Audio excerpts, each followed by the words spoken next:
और आतंकी तहव्वुर राणा से एनआईए की पूछताछ शुरू हो चुकी है और यह पूछताछ जारी है। एनआईए के एसपी और डीएसपी रैंक के अफसर तहव्वुर राणा से पूछताछ कर रहे हैं और तहव्वुर राणा से पूछताछ की वीडियो रिकॉर्डिंग भी की जा रही है। इस बीच तहव्वुर राणा को सौंपने की तस्वीरें भी सामने आई। मंगलवार को अमेरिका ने जब तहव्वुर राणा को भारत को सौंपा था, उस दौरान की ये तस्वीरें हैं और इन तस्वीरों में साफ तौर पर नजर आ रहा है कि किस तरीके से 26/11 हमलों के मास्टरमाइंड आतंकी तहव्वुर राणा को सौंपा गया जांच एजेंसी एनआईए को। अमेरिकी कमांडर्स जो हैं वो तहव्वुर राणा को लेकर जब पहुंचे पालम एयरपोर्ट, तो वहां से हैंडओवर की प्रक्रिया के दौरान की ये तस्वीरें हैं। तहव्वुर राणा से पूछताछ जो है वो लगातार जारी है। दो तस्वीरें इस वक्त आपके टेलीविजन स्क्रीन पर। पहली तस्वीर अमेरिका से तहव्वुर राणा को जब लाया गया, किस तरीके से एनआईए ने उसे सौंपा, और दूसरी तस्वीरें एनआईए को जब सौंपी गई तहव्वुर राणा की कस्टडी, उसके बाद किस तरीके से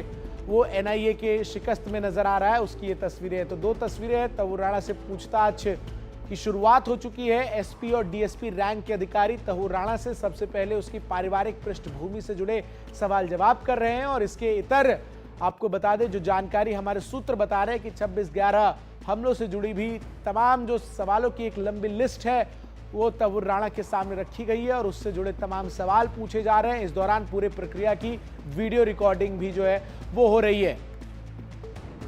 एनआईए हेडक्वार्टर में स्पेशल सेल में तहव्वुर राणा है। उस सेल के बारे में आइए जरा आपको हम बताते हैं कि वो सेल कैसा है, कहां पर बना हुआ है, किस तरीके से निगरानी रखी जा रही है।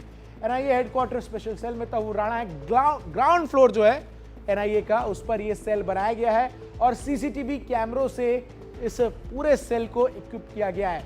14x14 का ये कमरा है जिसे हम सेल कह रहे हैं। इसके इतर आपको ये भी बता दें कि इस कमरे में ही अटैच बाथरूम है।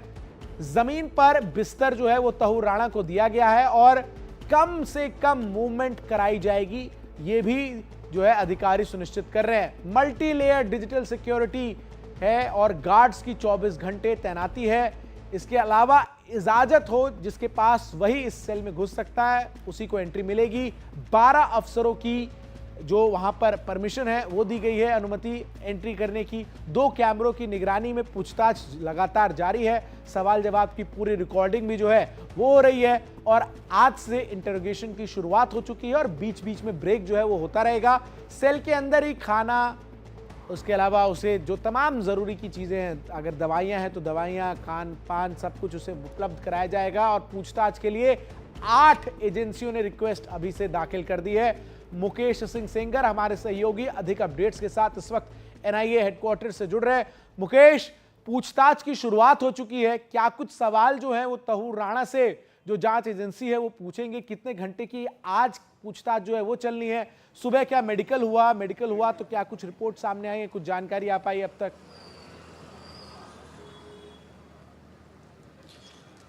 देखिए, तहव्वुर राणा का की जो मेडिकल जांच है वो कल ही दिल्ली एयरपोर्ट पर हो चुकी थी और जो नियम के मुताबिक हर 24 घंटे में जांच करानी होती है, तो शाम को एक बार फिर से उसकी मेडिकल जांच होगी। आज सुबह करीब 10 बजे उससे पूछताछ शुरू हो चुकी है। एनआईए के 12 अफसरों को पूछताछ की जिम्मेदारी दी गई है और जहां पर मैं खड़ा हूं इसके ठीक पीछे ये एनआईए का मुख्यालय है और इसी मुख्यालय में ग्राउंड फ्लोर पर एक इंटेरोगेशन रूम है जिसके अंदर सीसीटीवी कैमरे लगे हैं और उसी रूम के अंदर तहव्वुर राणा से पूछताछ की जा रही है। जानकारी के मुताबिक इस पूरी पूछताछ की वीडियो रिकॉर्डिंग भी की जाएगी, जिससे कि तमाम जो एविडेंस हैं जो वो बताएगा वो सारी बातें ऑन रिकॉर्ड हों। तो ये पूछताछ जो है वो एनआईए के 12 अफसर करेंगे। इसके साथ में कुछ एजेंसियों ने भी तहव्वुर राणा से पूछताछ की परमिशन मांगी है, जो कि चाहते हैं कि इस इंटरोगेशन में वो भी शामिल हों। तो उसके लिए जो एनआईए है वो अभी देख रही है कि कौन कौन सी एजेंसियां जो है पूछताछ में शामिल हो सकती हैं। तहव्वुर राणा से मेनली जो पूछा जाना है वो ये है कि वो इंडिया जब आया था तो यहाँ पर किन किन इलाकों में उसने रैकी की, अपनी पत्नी को साथ में क्यों लाया था, डेविड कोलमैन हेडली से उसकी कितनी बार बात हुई, इसके अलावा लश्कर तैयबा, जैश ए मोहम्मद और हुजी के आतंकवादियों से वो कैसे संपर्क में आया, पाकिस्तान में जो पाकिस्तानी खुफिया एजेंसी ISI है उसके लोगों से उसकी क्या बातचीत होती थी, पाकिस्तानी सेना का क्या मुंबई हमलों में रोल है, उसकी भूमिका है, उसको लेकर पूछताछ होनी है। और ये क्योंकि बहुत तहाबुर अहम राणा, सवाल है मुकेश, जो इस वक्त जो आप है बता रहे लगातार अपने हैं, बचपन लगातार तमाम जानकारी हम तक पहुंचा रहे हैं। बने रहिए आप हमारे साथ। दर्शकों को जरा हम और जानकारी दे दे कि इस बीच राणा के प्रत्यार्पण पर अमेरिका का भी जो बयान है वो सामने आया है। राणा को सौंपना न्याय की दिशा में एक बड़ा कदम है। भारत में गंभीर आपराधिक मामलों में राणा के ऊपर केस जो है वो चलेगा, ये कहती हुई सरकार अमेरिका की जो है वो नजर आई है। भारत का आरोप है कि राणा ने मुंबई में रेकी की थी। ये बयान है जो अमेरिका की तरफ से सामने आया है राणा के प्रत्यार्पण के बाद। 2020 में भारत ने प्रत्यार्पण की मांग की थी। तहूर राणा ने लगातार कानूनी चुनौती दी अमेरिका में। भारत ना आ पाए वो, इसके लिए तमाम रास्ते अख्तियार किए, लेकिन सुप्रीम कोर्ट ने अमेरिका की उसकी सभी याचिकाओं को खारिज कर दिया और 9 अप्रैल 2025 को अमेरिका ने भारत को तहूर राणा को सौंप दिया। पहले भी राणा पर आतंकी साजिश का आरोप लगा है। यूएस डिपार्टमेंट ऑफ जस्टिस की तरफ से यह आधिकारिक बयान जो है वो सामने आया है। मुकेश सिंह सेंगर हमारे सहयोगी तमाम जानकारी लगातार हम तक साझा कर रहे हैं। मुकेश, इसमें जो सबसे अहम पूछताछ में बिंदु है उसमें तो ये है, जैसा कि आपने बताया कि वो पहली बार भारत कब आया और उस पूरे हमले को लेकर रेकी में उसका रोल कहां तक था, किन लोगों को उसने यहां जब वो पहुंचे तो तमाम जो साजो सामान है वो उपलब्ध कराए, और इसके तार जो हैं वो पाकिस्तान में हमें पता है कि जैश ए मोहम्मद, लश्कर तैयबा इनसे जुड़ते हैं, लेकिन और कौन कौन सी परतें हैं इसको भी खंगालने की कोशिश जांच एजेंसी करेगी।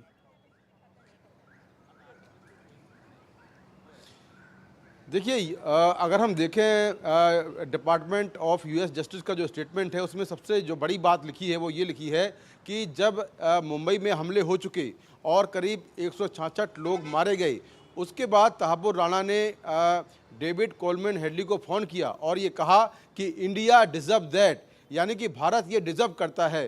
तो ये एक बड़ी स्टेटमेंट है, जो बड़ी बात है जो इस बयान में लिखी गई है। जहाँ तक पूछताछ की बात है तो जैसा मैंने पहले भी कहा था कि जो अब तक एविडेंस मिले हैं एनआईए को इस पूरे केस में, जिसमें डेविड कोलमैन हेडली का स्टेटमेंट है, इसके अलावा जो मेल का टेल है जिसमें करीब 250 मेल एक्सचेंज हुए हैं राणा और हेडली के बीच में, और ये सारी जो बातें हैं वो कोर्ट वर्ड में हैं, गवाहों के बयान हैं, मोबाइल की लोकेशंस हैं, मोबाइल के कॉल रिकॉर्ड्स हैं, और जो और टेक्निकल एविडेंस इसमें मिले हैं उनके बेसिस पर जो एनआईए है वो अपनी जांच को आगे बढ़ा रही है। राणा जहां जहां पर मुंबई में गया था उन लोकेशन के जो डिटेल्स हैं, इसके अलावा जिनसे वो मिला है उनके स्टेटमेंट भी रिकॉर्ड किए गए हैं। तो ये काफ़ी इंपॉर्टेंट एविडेंस होने वाले हैं। एक और चीज़ हो सकती है कि जो रिमांड दिया गया है 18 दिन का, हो सकता है कि एनआईए तहाबुर राणा को मुंबई लेकर भी जाए, क्योंकि वहां पर वो रहा है। मैं एक छोटा सा सवाल और आपसे मुकेश पूछ रहा हूं, समय की कमी है लेकिन जरूरी है कि और भी कई एजेंसियां हैं जिन्होंने तहूर राणा से इन्वेस्टिगेशन को लेकर याचिकाएं दाखिल कर रखी है, उनको कब समय दिया जाएगा, इसके बारे में कोई जानकारी, या अभी जब तक 18 दिन की जो रिमांड है तब तक सिर्फ एनआईए ही पूछताछ करेगी?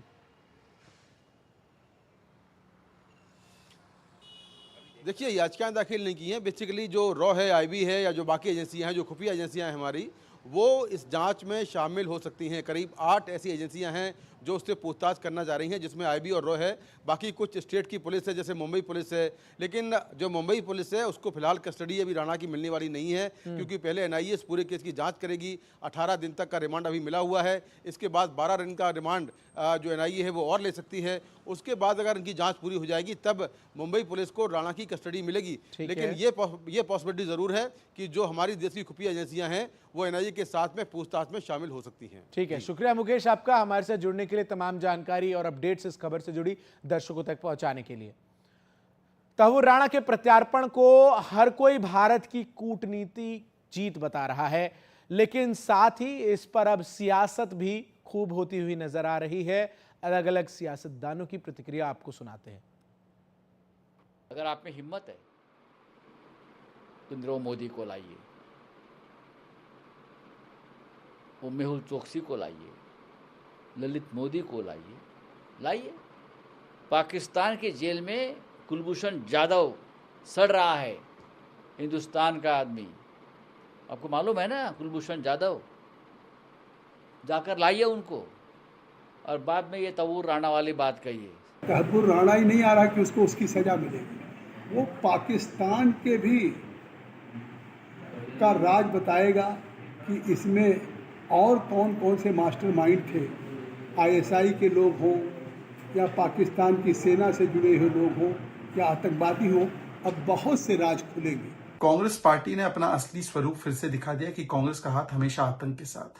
तहव्वुर राणा की प्रत्यार्पण पर पूरे देश को संतोष महसूस हो रहा है कि हमने गिरेबान पर हाथ डालकर पाताल लोक से भी आतंकवादी को वापस लाने का एक भगीरथ प्रयास किया है, परंतु उस पर सरकार, सुरक्षा एजेंसी और हमारे देश के पीड़ित जो मारे गए थे उनके परिवारों के साथ खड़े रहने के बदले, समर्थन देने के बदले कांग्रेस पार्टी उनका मखौल उड़ा रही है। कांग्रेस पार्टी कहती है तहव्वुर राणा को लाया, ये कौन सी बड़ी बात है? यह एक महत्वपूर्ण डेवलपमेंट है और बहुत ही संतोष की बात है, क्योंकि तहव्वुर राणा ने 26/11 के टेरर अटैक्स में एक महत्वपूर्ण रोल अदा किया था, तो इसीलिए उसका यहाँ लाया जाना ताकि भारतीय न्यायालय के सामने उसको पेश किया जाए और यहाँ उसको सजा हो, ये हम लोगों के लिए बहुत ही संतोष की बात है। ये एक बहुत बड़ा कदम है, अचीवमेंट है रूल ऑफ लॉ की दुनिया भर में, और भारत की जो हमारी